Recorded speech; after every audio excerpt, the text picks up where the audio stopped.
ஒரு தேர்வு செய்த அந்த படத்தில் நானா படேகருக்கும் பாரதி ராஜாவிற்கும் தினமும் சண்டை.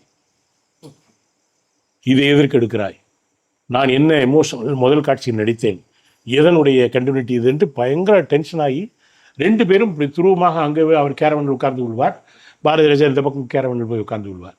நான் போய் மெதுவாக அந்த ஆள் இடத்தில் பேசுவேன். யார் இடத்தில்? நானா படேகர் என்னை ரொம்ப பிடிக்கும், அவரோடு பேசி பழகி ஒரு மாதிரி சமாதானப்படுத்தி கொண்டே வருவேன். ஒவ்வொரு முறையும் சண்டை, தினமும் சண்டை. நம்ப மாட்டீர்கள் நண்பர்களே, படம் பாதியில் நின்று விட்டது. பாதியில் நின்று விட்டது. பாரதி ராஜா சொல்லுகிறார், டேய், நான் எம்ஜிஆர் இடத்தில் சண்டை போட்டவன், சிவாஜி இடத்தில் சண்டை போட்டவன், தமிழனா இவனா என்று நான் பார்ப்போம், இந்த படம் முடியும், நானா படேகர் நடிக்க வேண்டியது நின்றார். நான் சொன்னேன், நானா படேகர் பாதி நடித்து விட்டார், பாதி நடித்திருக்கிறார், மீதியும் நானா படேகர் இல்லாமலே நானா படேகர் நடிப்பார்ன்ட்டார். எங்களுக்கு குழம்பி போய்விட்டது. அதாவது வேற ஷாட்ல இருந்து கட் பண்ணி போட்டிருப்பாரு. அந்த ட்ரெஸ் எதையுமே நீங்கள் நம்ப முடியாது. எவ்வளோ பெரிய படம் முடித்து விட்டு மும்பையில் ஹிந்தி வெர்ஷன் ஒன்று, தமிழ் வெர்ஷன் ஒன்று. அந்த ஹிந்தி வெர்ஷனை தமிழ் வெர்ஷனோட ஹிந்தி வெர்ஷன் தான் பிரமாதமாக இருக்கும். அது இன்னும் வெளியாகவில்லை, அது அப்படியே பிரச்சனையாகிவிட்டது. அந்த படத்தை நானா படேகருக்கு போட்டு காண்பிக்கிறார். தமிழ்நாட்டினுடைய மகத்தான கலைஞர் என்று அடிக்கடி சொல்லுகிறார் பவாச்சலத்திரை. அப்படிப்பட்ட மகத்தான கலைஞரை இந்த உலகம் இனி சந்திக்க போகுது என்று சொன்னாரே, அது நிகழ்ந்தது. நானா படேகர் படத்தை பார்த்துவிட்டு பாரதி ராஜா காலில் விழுந்த மன்னிப்பு. இவர் திடீரென்று ஒரு நாள் காலையில் 9 மணிக்கு சூட்கேஸோடு என்னுடைய அலுவலகத்திற்கு வந்து விட்டார். என்ன செய்வியோ எது செய்வியோ தெரியாது, நான் எங்காவது போக வேண்டும், ஒரு 15 நாள் என்னை யாரும் சந்திக்கக்கூடாது, நான் எங்காவது போய் ஒளிந்து கொள்ள வேண்டும். நான் சொன்னேன், ஒளிந்து கொள்ள வேண்டாம், தவமாக ஒரு இடத்தில் இருங்கள் என்று சொல்லி உடனே என்னுடைய நண்பர், குன்னூரில் இருக்கிற நண்பரை பிடித்து, அங்கே இருக்கிற ஒரு பெரிய கட்டிடத்தை பிடித்து அவரை தனியாக தங்க வையுங்கள் என்று சொல்லி 11 மணிக்கு விமான டிக்கெட் போட்டு அவரை குன்னூருக்கு அனுப்பி வைத்தேன். 2 நாள் கழித்து நான் போய் சேர்ந்து விட்டேன். ஆட்டோபயோகிராஃபி எழுத ஆரம்பித்தார். 22 பக்கங்கள் எழுதினார். 22 பக்கங்கள் எழுதிவிட்டு, சரி இது எப்பொழுதாவது இன்னொரு சமயத்திலே நாம் இதை கன்டினியூ பண்ணுவோன்னு சொல்லிட்டு போனவர் தான் அதை எழுதவே இல்லை. உள்மணக்கும் தாழப்பு சொற்களால் வானம் வாழ்த்துகிற நேரமாக இதை யோசிக்காமல் உங்கள் இரங்கலை ஆதரிக்கிற கண்ணீராக அதை மனதில் வைத்துக்கொண்டு இந்த இரங்கல் கூட்டத்திற்கு வர வேண்டும் என்று அன்பு நண்பர் பாபா அவர்கள் 2-3 நாட்களுக்கு முன்பாகத்தான் இறந்தன்று எப்படியாவது வாருங்கள் என்று ஞாயிற்றுக்கிழமை கேட்டார். எனக்கு தொடர்ந்து பயணம். இந்த ஆண்டு நான் ஏறத்தாழ 11 நாடுகள் பயணப்பட்டு கொண்டிருக்கிறேன். இந்த மேடை தவிர்த்து நான் போன வாரம் நின்ற மேடை வரை நான் இந்த ஆண்டு பேசிய மேடைகள் 67.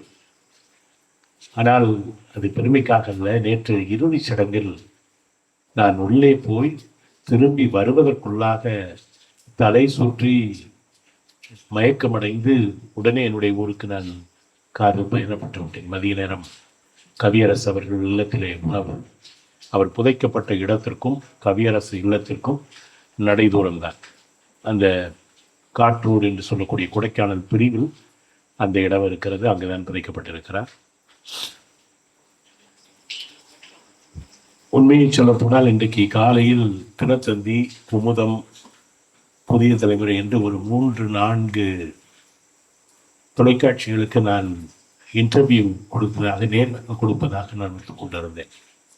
ஆனால் மனதில் திரையில்லாத மனிதர்கள் பேசுகிற பத்தாயத்தில் வந்து பேச வேண்டும் என்று அவர் அழைத்த போது நான் நினைத்தேன், பத்தாயத்தில் நக்கீரன், அப்பூதன், அன்னாதன், அப்பசலை, உக்கூர், மாசாத்தி, வல்சாத்தன், கற்கோ, இளங்கோ, ஆண்பார், தேகம், அரம்பை முதல் முக்கணியும், தேன்பாலும், தெய்வ தமிழுக்கணி திட்ட கம்பன், இவர்கள் ஊனோடும் உயிரோடும் ஊட்டி வளர்த்த அமிழ்தான தமிழில் இலக்கியத்தில் ஒரு நாள் அடைமழையாக அறுவடா தரியாக பேச வேண்டும் என்று நான் நினைத்து வைத்திருந்தேன்.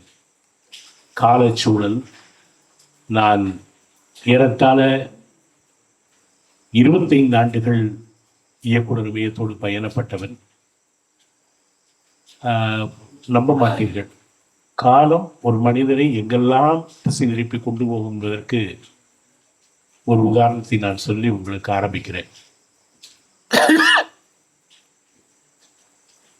முதல் மரியாதை படம் வந்த புதிது. நான் 9ஆம் வகுப்பு படித்துக் கொண்டிருக்கிறேன்.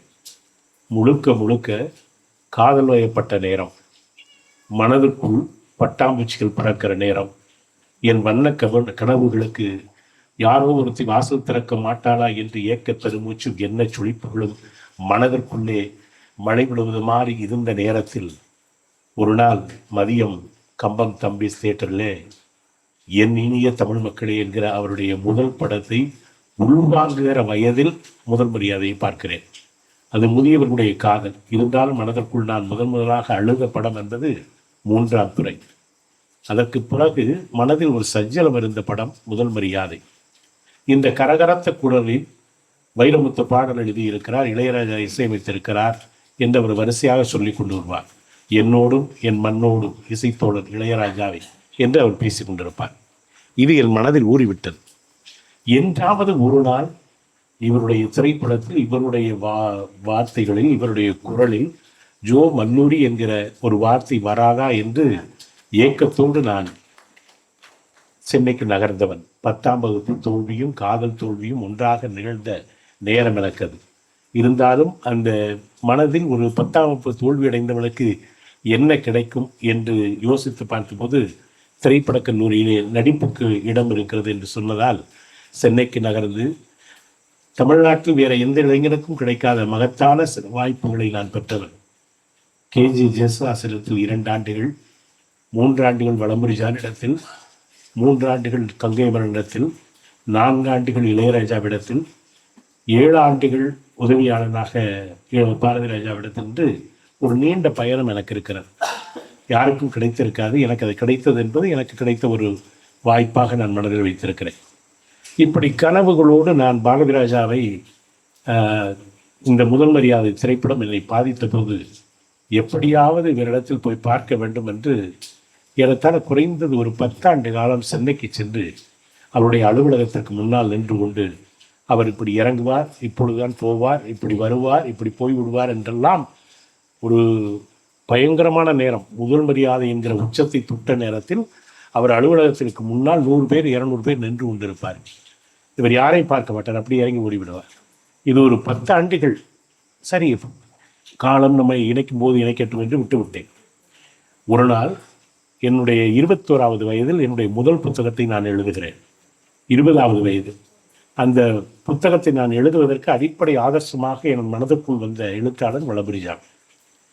அவருக்காக இந்த புத்தகத்தை நான் எழுதி என்னுடைய மண்ணில் வெளியிட வேண்டும் என்று ஒரு ஆதங்கத்தோடு அவரை நான் அணுகி வளம்புரிஜானை வர வைத்து என்னுடைய முதல் புத்தகத்தை வெளியிட்டு விடுகிறேன். இது 20 வயதில் நான் என்னுடைய மண்ணில் எனக்கு கிடைத்த அங்கீகாரம் என்று அன்றைக்கு அவர் சொன்னார். இந்த ஊருக்கு 1000 சிறப்புகள் இருக்கும். என்னுடைய ஊர் தேனி மாவட்டம் கம்பம் பள்ளத்தாக்கில் ராயப்பன்பட்டி என்கிற கிராமம் தான் என்னுடைய ஊர்.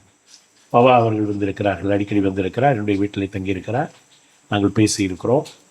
அந்த கிராமத்திலிருந்து புறப்பட்டு எப்படியாவது ஒரு ஜெயிக்க வேண்டும் என்கிற மனநிலையோடு வந்தபோது 20 வயதில் முதல் புத்தகத்தை எழுதிவிட்டு 24 வயதில் 2வது புத்தகத்தை எழுதுகிறேன்.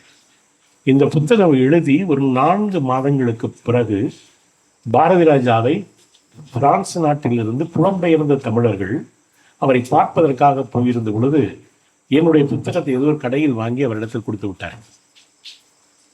பாரதி ராஜா புரட்டி பார்த்திருக்கிறார், படுத்து புரட்டி பார்த்திருக்கார். இது முதல் முறையாக நான் 10ஆயிரத்திலே இதை பதிவு செய்கிறேன். யாரிடத்தும் இதுவரை சொன்னதில்லை. இது அண்ணன் கேட்டதால் நான் இதை பதிவு செய்கிறேன். புத்தகத்தை புரட்டி படிக்கிறார். அதில் என்னுடைய 1994 நான் சொல்வது, அன்றைக்கு ஒரு பெண்ணோடு நடந்து போவதை கூட நல்ல கண்களோடு பார்க்க முடியாத சமூகம். என்னுடைய தோழி ஒருத்தி அதில் அறிமுக உரை எழுதியிருக்கிறார். தானியா என்கிற ஒரு தோழி. அதில் பெயரை மாற்றி போட்டிருக்கிறார். தானியா என்றால் ஒரு பெயர் வரும், அதுதான் என் பெயர்.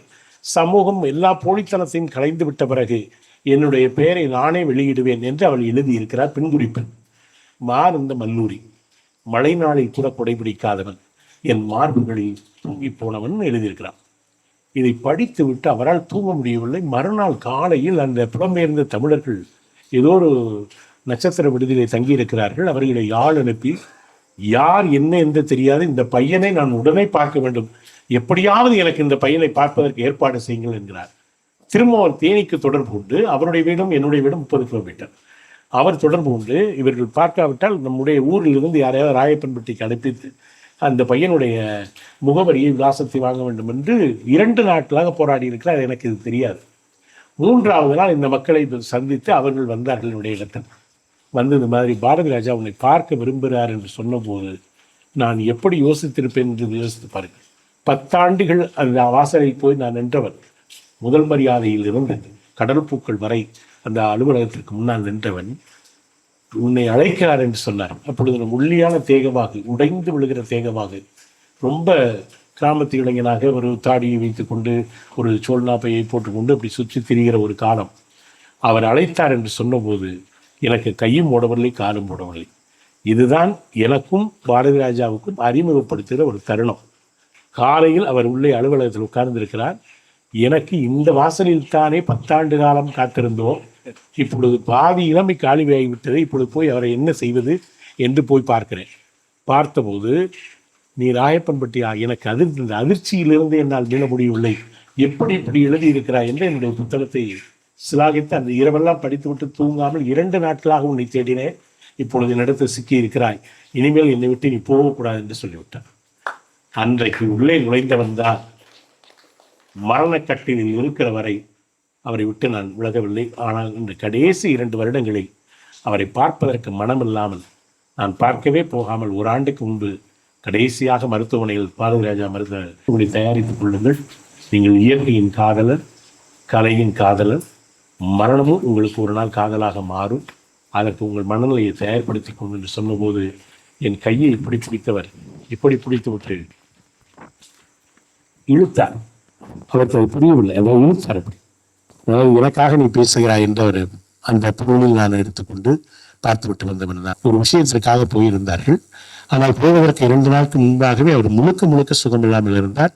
அவர் மரணம் நெருங்கிவிட்டது என்று அங்கே இருக்கிற செவிலியர் சொன்னார்கள். அந்த செவிலியரும் அங்கேதான் இருந்தார். 12 மணிக்கு அம்மா என்னை எப்படியாவது கூட்டு போயிடுமா, என்னால் முடியலம்மா என்று மட்டும் அவர் புலம்பி இருக்கிறார்.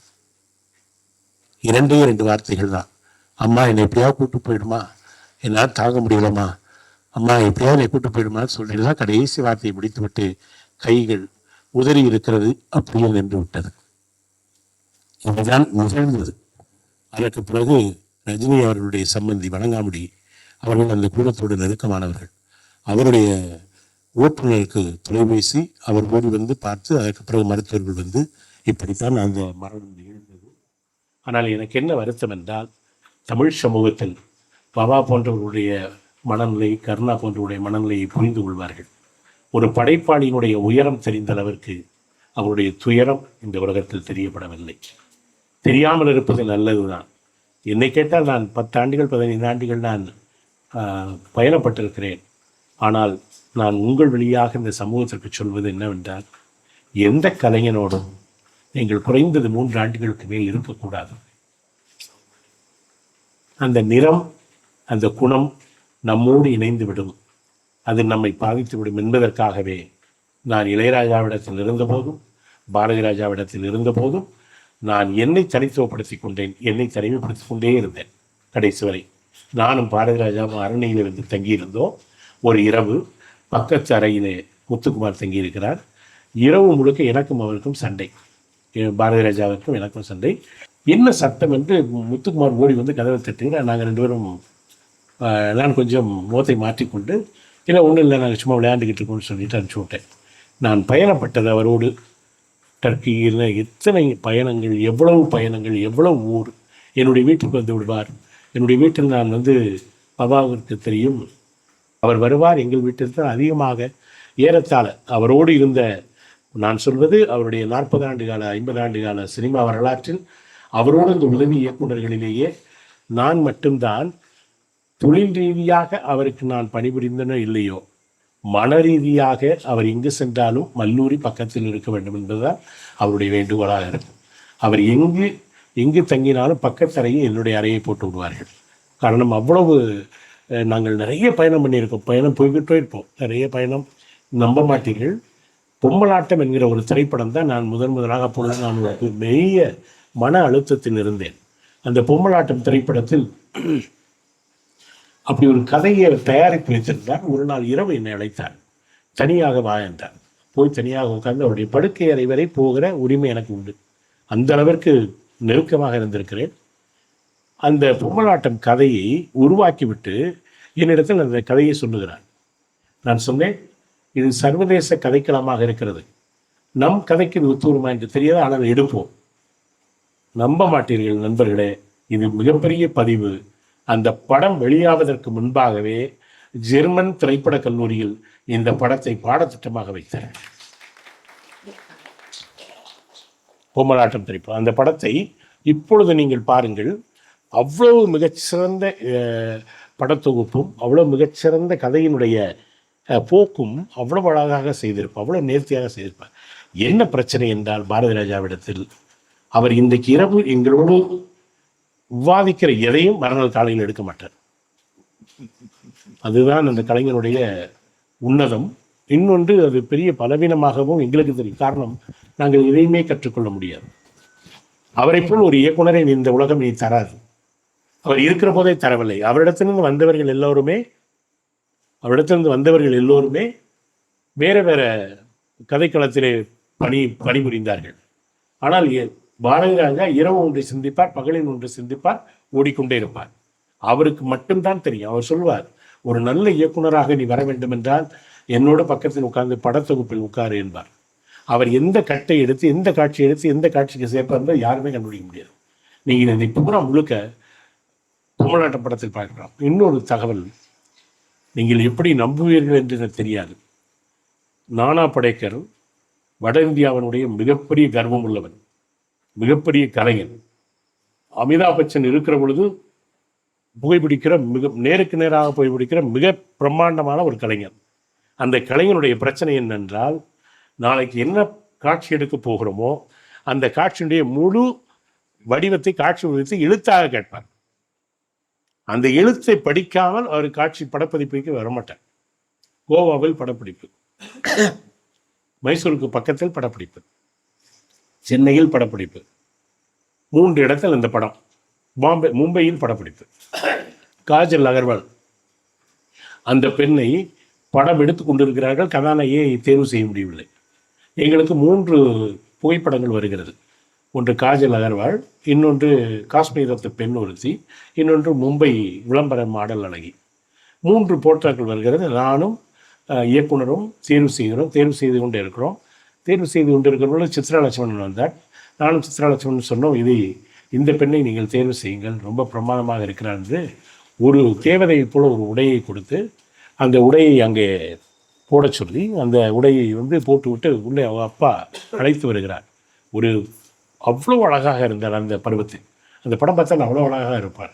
அப்படி ஒரு தேர்வு செய்த அந்த படத்தில் நானா படேக்கருக்கும் பாரதி ராஜாவிற்கும் தினமும் சண்டை. இதை எதற்கு எடுக்கிறாய், நான் என்ன எமோஷனல் முதல் காட்சியில் நடித்தேன், எதனுடைய கண்டினியூட்டி இது என்று பயங்கர டென்ஷன் ஆகி 2 பேரும் இப்படி துருவமாக அங்கே அவர் கேரவனில் உட்கார்ந்து கொள்வார், பாரதி ராஜா இந்த பக்கம் கேரவனில் போய் உட்கார்ந்து கொள்வார். நான் போய் மெதுவாக அந்த ஆளிடத்தில் பேசுவேன். யார் இடத்தில்? நானா படேக்கர் என்னை ரொம்ப பிடிக்கும், அவரோடு பேசி பழகி ஒரு மாதிரி சமாதானப்படுத்தி கொண்டே வருவேன். ஒவ்வொரு முறையும் சண்டை, தினமும் சண்டை. நம்ப மாட்டீர்கள் நண்பர்களே, படம் பாதியில் நின்று விட்டது. பாரதி ராஜா சொல்லுகிறார், டேய், நான் எம்ஜிஆர் இடத்தில் சண்டை போட்டவன், சிவாஜி இடத்தில் சண்டை போட்டவன், தமிழனா இவனா என்று நான் பார்ப்போம், இந்த படம் முடியும், நானா படேக்கர் நடிக்க வேண்டியது நின்றார். நான் சொன்னேன், நானா படேக்கர் பாதி நடித்திருக்கிறார், மீதியும் நானா படேக்கர் இல்லாமலே நானா படேக்கர் நடிப்பார்ன்றார். எங்களுக்கு குழம்பி போய்விட்டது. அப்பொழுது அதில் அசோசியேட்டாக இருப்பது இப்பொழுது நிர்மல்குமார் என்கிற ஒரு இயக்குனர். அப்பொழுது எங்களுக்கு தோத்தாத்திரி அவர் பேர் மாற்றி நிர்மல்குமார்னு ஒரு படம் எடுத்தார். விஜய் ஆண்டனியுடைய முதல் படம் அவர் தான் எடுத்தார். அந்த மாதிரி ஒரு கேரக்டர். இவர் என்ன செய்திருக்கிறார், திரும்புறது போகிறதுமாக எடுத்து வைத்து விட்டார். அது எங்களுக்கே தெரியாது. இந்த தோத்தாத்திரி என்கிற அசோசியேட் டைரக்டர் கொஞ்சம் அப்படி திரும்பினால் தலையில் இது கட்டின கேப் மாதிரி கட்டிட்டா சைடில் இருந்து பார்த்தா நானா படைக்கிற மாதிரி இருப்பான். இது எப்படியோ ஒரு பார்த்துட்டார். யாரு? பாரதி ராஜா. நம்ப மாட்டீங்க, க்ளோஸ் சாப்டர். யாரு? நானா படைக்கர். வந்தாருங்க, 28 நாள் ஷூட்டிங் தோத்தாத்திரி வச்சு. தோத்தாத்திரி முகமே காமிக்கல, இப்படி சைடில் தான் காமிச்சிருப்பாரு, இப்படி இப்படின்னு இருப்பாப்புல, அவ்வளோதான் காமிப்பாள். இங்கே கேமரா இருக்கும், இப்படி திரும்பினாலும் வேறு ஷார்ட்லேருந்து கட் பண்ணி போட்டிருப்பாரு. அந்த ட்ரெஸ்ஸு எதையுமே நீங்கள் நம்ப முடியாது. எவ்வளோ பெரிய படம் முடித்து விட்டு மும்பையில் ஹிந்தி வெர்ஷன் ஒன்று, தமிழ் வெர்ஷன் ஒன்று. அந்த ஹிந்தி வெர்ஷனை தமிழ் வெர்ஷனோட ஹிந்தி வெர்ஷன் தான் பிரமாதமாக இருக்கும். அது இன்னும் வெளியாகவில்லை, அது அப்படியே பிரச்சனையாகிவிட்டது. அந்த படத்தை நானா படேகருக்கு போட்டு காண்பிக்கிறார். தமிழ்நாட்டினுடைய மகத்தான கலைஞர் என்று அடிக்கடி சொல்லுகிறார் பவாச்சலத்திரை. அப்படிப்பட்ட மகத்தான கலைஞரை இந்த உலகம் இனி சந்திக்கப் போகுது என்று சொன்னாரே, அது நிகழ்ந்தது. நானா படேகர் படத்தை பார்த்துவிட்டு பாரதி ராஜா காலில் விழுந்த மன்னிப்பு. You are a great man, you are a great man, you are a great man என்று 3 தடவை சொன்னார். யாரு? நானா படேகர். எவ்வளோ பெரிய, இதில் ஒரு காட்சி வரும், என்னை அடித்து இழுத்து போவது மாதிரி ஒரு காட்சி இருக்கும். அதை 5 இடத்தில் எடுத்தார். அந்த ஒரே காட்சியை ரஞ்சிதா வந்து அடித்து இழுத்து போகிற ஒரே காட்சியை 5 இடத்தில் எடுத்து அந்த பொருட்களை எல்லாம் பின்னாடி மிகச்சரியாக வைத்து அந்த காட்சியை மிக பிரமாண்டமாக ஆக்கிவிட்டார். அப்படி ஒரு சிந்தனையினுடைய உச்சம். என்ன பிரச்சனை என்றால், அவ்வளவு பெரிய உயரமான மனிதனுக்கு வாழ்வியல் துயரம் இருந்தது. நான் சொன்னேன், சமூகம் உங்களை உயரத்தில் வைத்திருக்கிறது, காலம் உங்களை துயரத்தில் வைத்திருக்கிறது என்று சொன்னேன். அவர் கொடைக்கானலிருந்து இறங்குகிற போது சொன்னேன், ஒரு ஓரத்தில் நின்று அழுதார். நான் சொன்னேன், அடிக்கடி அழுவார். அழுதுமோ சொன்னேன், இது வெளிப்படையாக சொல்ல முடியாது என்று சொன்னேன், இயேசுநாதருக்கு கூட ஒரு தோளில் தான் சிலுவை, உங்களுக்கு 2 தோளிலும் சிலுவை என்று சொன்னேன். ரப்பர் மரங்களுக்கு ரணங்கள் புதிதல்ல என்ற கவிதை வரி உங்களுக்கு மட்டும்தான் சொந்தம். எனவே உங்களுடைய ரணங்கள் தொடர்ந்து பேசப்பட வேண்டும். அந்த ரணம்தான் தமிழ் சமூகத்திற்கு மகத்தான பங்களிப்பை கொடுத்திருக்கிறது என்று அவரிடத்தில் நான் அதை பதிவு செய்தேன். இப்போவும் சொல்லுகிறேன், பூமியை நிராகரித்துவிட்டு நதி நகர்ந்து விட முடியாது. பூமியை நிராகரித்துவிட்டு நதி நகர்ந்து விட முடியாது. பாரதி ராஜா என்கிற ஒரு மகத்தான கலைஞனை நிராகரித்துவிட்டு இந்திய சினிமாவும் தமிழ் சினிமாவையும் எழுதிவிட முடியாது என்பதுதான் வாக்கு மூலமாக நான் சொல்லுகிறேன். 20 ஆண்டு காலம் அவரோடு பயணப்பட்டிருக்கிறேன். பயணப்பட்டது பெரிதல்ல.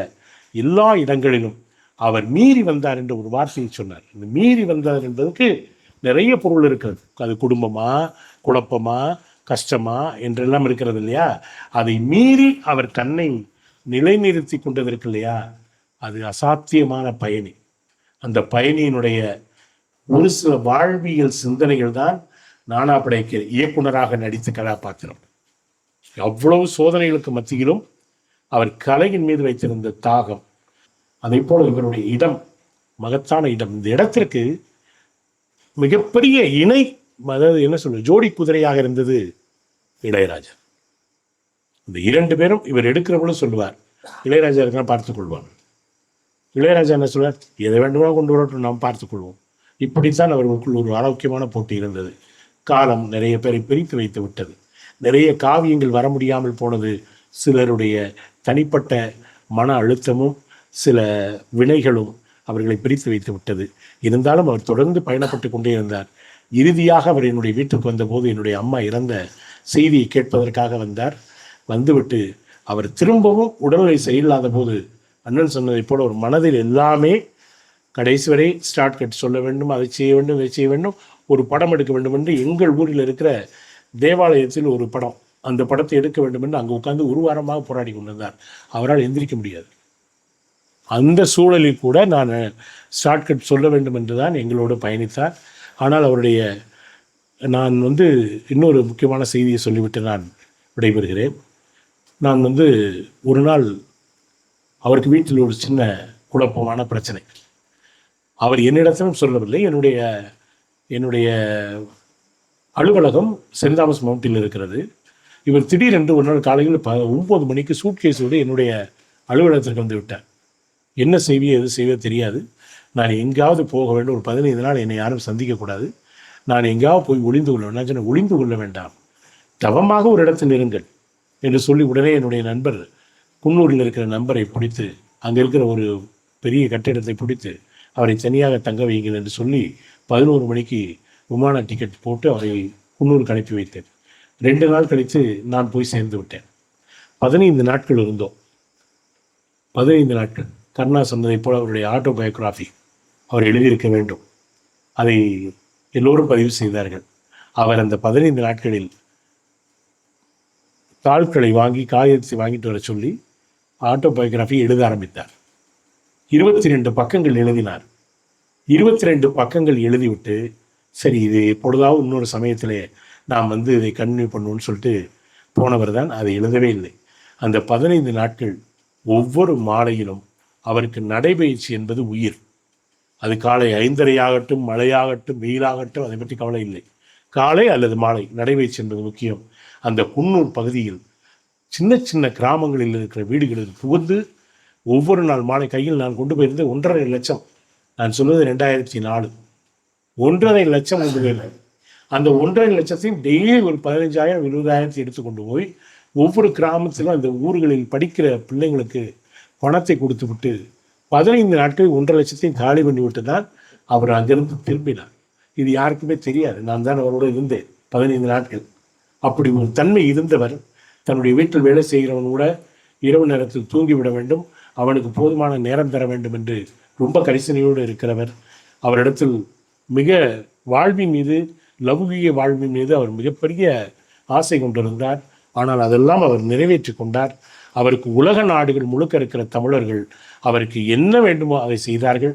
அந்த கலைஞனுடைய புகழ் அவர்கள் குடும்பத்திற்கு போய் சேராது. தசை உறவுகளுக்கும் இரத்த உறவுகளுக்கும் அவருடைய புகழ் போய் சேராது. அது முழுக்க முழுக்க தமிழ் சமூகத்திற்கு தான் சேரும். அது நம்மை போன்ற தமிழ் சமூகத்திற்கு தான் அவருடைய புகழ் சேரும். அவருடைய குடும்பத்தில் ஒருவருக்கு கூட சேராது. அந்த புகழ் நம்மிடத்தில் இருக்கிற வரை அவர் நினைக்கப்படுவார். காலந்தோறும் தமிழர்களால் கருதி நினைக்கப்படுகிற அந்த மகத்தான மனிதனை என் கண் இமைகளில் நேற்று அவரை புதைக்க பார்க்க முடியாத அளவிற்கு அவரை சென்னையிலிருந்து கொண்டு வருவதற்கான ஏற்பாடுகளிலேயே என்னுடைய நேரம் கலைந்து விட்டது. இருந்தாலும் அந்த மனிதனை நினைத்து இன்றைக்கு பல்வேறு இடங்களில் இன்னும் 2 நாட்கள் கழித்து தான் நிறைய இடங்களில் நினைவேந்தலில் நடக்கப் போகிறது. இவர் நினைத்து பாபா இன்றைக்கே நிகழ்த்த வேண்டும் என்று மறுநாளே நேற்று புதைத்து இன்றைக்கே நிகழ்த்துகிறார்கள் என்றால் திருவண்ணாமலையில் இருக்கிற மக்கள் தமிழ் சமூகத்திலேயே கொடுத்து வைத்தவர்கள். நீங்கள் தான் அவருக்கு ஈர வணக்கத்தையும் வீர வணக்கத்தையும் இந்த மண்ணில் பதிவு செய்திருக்கிற காரணத்தால் தொலைதூரத்திலிருந்து என்ன சுகமில்லாவிட்டாலும் பரவாயில்லை, பத்தாயத்தில் முதல் முறையாக நான் அண்ணன் முன்னால் உரையாற்ற வேண்டும். இன்னொரு நாள் வருவேன். அடைமழையாக அறுவடா தரியாக இலக்கியத்தில் ஆடு என்று இந்த அரங்கத்தை ஆடுகளமாக்குகிற ஒரு நேரம் வரும். அன்றைக்கு மீண்டும் உங்களை நான் வாழ்த்துவேன். மீண்டும் உங்களோடு நான் நிறைய உரையாடுவேன். வைகறை பொழுதின் வாசனை அரும்புகளே, வளர்முறைகளே, மணிப்புறாக்களே, மயக்க வெளிகளே, பன்னீர் நதிகளே, பனிமலை தீவுகளே, உன் விடியல் குயில்களே, விதை கூட்டங்களே, விடியல் குயில்களே, உங்களுடைய கால் மலர்களில் என் கண் மலர்களை வைத்து நம்முடைய உண்மையான உணர்வுகளை இயக்குனரமையும் பாரதி ராஜாவின் மனதோடு சேர்த்து அவருடைய நினைவிலைகளோடு மீண்டும் இந்த தமிழ் சமூகத்தில் இன்னும் 2-3 தலைமுறைகளை கடந்து அவர் பயணிப்பதற்கு நம் கையில் தான் அவருடைய புகழ் கொடுக்கப்பட்டிருக்கிறது. இந்த புகழை சுமந்து நூற்றாண்டை கடக்கிற தலைமுறைகளுக்கு கொண்டு போய் சேர்க்கிற பெரும் பொறுப்பு திருவண்ணாமலையில் இருந்து தொடங்கட்டும். அந்த திருவண்ணாமலையில் தொடங்குவதால் உங்களுக்கு என்னுடைய மனதுக்கு மலர் வளையம் வைப்பவனுக்கு நன்றி சொல்லக்கூடாது. ஆனால் இது மலர் வளையம் அல்ல, நினைவலைகள், நினைவு வளையம். இந்த நினைவு வளையம் தொடரட்டும். நன்றி, வணக்கம்.